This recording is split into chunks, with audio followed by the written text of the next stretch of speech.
আসসালামু আলাইকুম।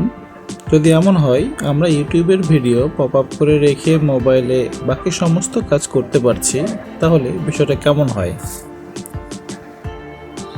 আজকের ভিডিওতে আপনারা জানতে পারবেন কিভাবে ইউটিউবের ভিডিও পপ আপ করে রেখে মোবাইলে অন্য সমস্ত কাজ করা যায়। আপনারা দেখছেন টেক নিউজ, আপনাদের সঙ্গে আছি আমি ফিরোজ। তাহলে চলুন শুরু করা যাক।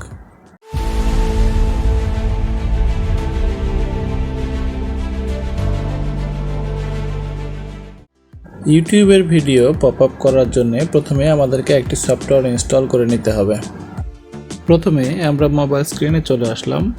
এরপর মোবাইল থেকে গুগল প্লে স্টোরে প্রবেশ করব। তারপরে সার্চ বাটনে গিয়ে লিখব VLC, লিখে সার্চ বাটনে প্রেস করব। তাহলেই আমাদের সামনে VLC ফর অ্যান্ড্রয়েড সফটওয়্যারটি চলে আসবে। আমরা সফটওয়্যারটি ইনস্টল করে নেব। সফটওয়্যারটি ইনস্টল হলে আমরা ওপেনে প্রেস করব। এরপর কয়েকটি স্টেপে নেক্সট প্রেস করে অ্যাক্সেস দিয়ে দিব। তারপর আমাদের এক্সটার্নাল স্টোরেজ ডিটেক্ট হবে এবং কিছুক্ষণ স্ক্যান করবে। স্ক্যান শেষ হওয়া পর্যন্ত আমরা অপেক্ষা করব। স্ক্যান শেষ হয়ে গেলে আমরা সফটওয়্যার থেকে বের হয়ে যাব। এরপর আমরা ইউটিউবে প্রবেশ করব এবং ইউটিউব থেকে যে কোনো একটি ভিডিও প্লে করব। ভিডিও চলা অবস্থায় আমরা শেয়ার বাটনে প্রেস করব এবং স্ক্রল করে নিচে আসব। নিচে আসলে আমরা প্লে উইথ VLC একটা অপশন পাবো, এখানে প্রেস করব। তাহলে VLC সফটওয়্যারটি ওপেন হয়ে যাবে। এরপর কয়েকটি স্টেপ নেক্সট করব। তাহলে VLC প্লেয়ারে আমাদের ভিডিওটি প্লে হয়ে যাবে। এরপর 3 ডট বাটনে প্রেস করে পপ আপ প্লেয়ারে ক্লিক করব। তাহলেই আমাদের ভিডিওটি পপ আপ অবস্থায় স্ক্রিনে চলে আসবে।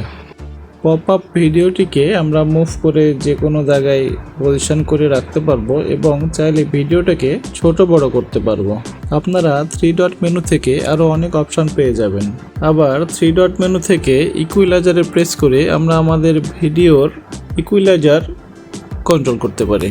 3 ডট মেনু থেকে রিপিট মোডে প্রেস করে আমরা ভিডিও শেষ হওয়ার পরে তা আবার পুনরায় প্লে হবে এটা চালু করতে পারি। এরপর প্লেব্যাক স্পিডে প্রেস করলে আমাদের ভিডিওর টোটাল স্পিডটাই কন্ট্রোল করতে পারি। এমনকি স্লিপ টাইমার বাটনে প্রেস করে আমরা আমাদের ভিডিও কতক্ষণ চলবে সেই টাইম সেট করে দিতে পারি। চাইলে এই ভিডিওটিকে শুধু অডিও হিসেবে প্লে করতে পারি, প্লে অ্যাজ অডিও বাটনে প্রেস করে। কিভাবে মাত্র একটি ক্লিকে ছবির ব্যাকগ্রাউন্ড পরিবর্তন করা যায় তা নিয়ে একটি ভিডিও আমার চ্যানেলে আছে, আপনারা চাইলে আই বাটনে ক্লিক করে তা দেখে আসতে পারেন। তো বন্ধুরা, আজকের টপিকস আপনাদের কেমন লাগলো তা অবশ্যই কমেন্ট বক্সে জানিয়ে দেবেন। আর চ্যানেলে সাবস্ক্রাইব করা না থাকলে অবশ্যই সাবস্ক্রাইব বাটনে প্রেস করে বেল বাটনে প্রেস করে অল করে দেবেন। এতে করে আমার পরবর্তী ভিডিওর নোটিফিকেশন আপনার চ্যানেলে সবার আগে পৌঁছে যাবে। আজকের ভিডিওটি এখানে শেষ করছি। তো ভালো থাকবেন সবাই, আল্লাহ হাফেজ।